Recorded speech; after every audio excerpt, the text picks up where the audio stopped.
فرانك سد فرانه فاضرب فوق الاعناق يكم دوم لحديث بخاري ومسلم همانه بس ولا دواي وفاء لفردمي في خمره او جمله بورون كيتو بامن بغلنا كامل تيفرنا او يكتولي سر فران النبوه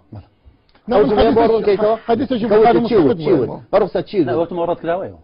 هاهم قلتوا باش من حديث بخاري ومسلم يعني مول موضوع ناي صحابي كان مثلا راسي على بيرني الله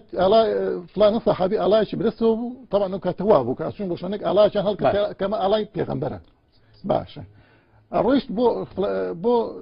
بو ديك بو شوينك يا شكل الصحابي كان تربيه قال فلان هو بوشوتشي الله كابرا فلان شال فلان شوين باوجنك خوي ما ركردوتو طبعا مش شيء سياسيه بس بو فوق العناق بو سربرينا قال اذهب لاضرب عنقه أمرني رسول الله صلى الله عليه وسلم أن أذهب لأضرب عنقه حديث يا أوزان بخاري مسلم يا بخاري كويتي ما بس أوي برين سربرين نبول لا مثلا ألم شوانا لبرنامجك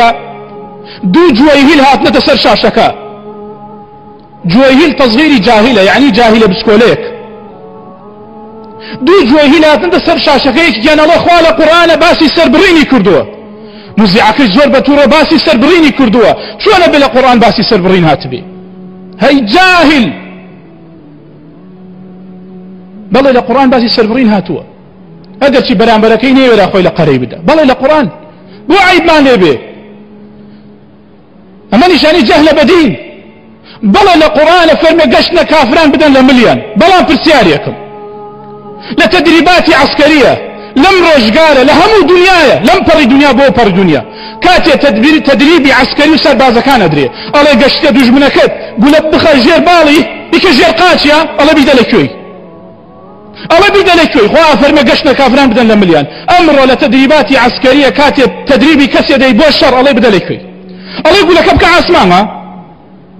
الله بيدل بالي بو زامار بي بو راكا دوباره تدايم كي بشر لغل كاتو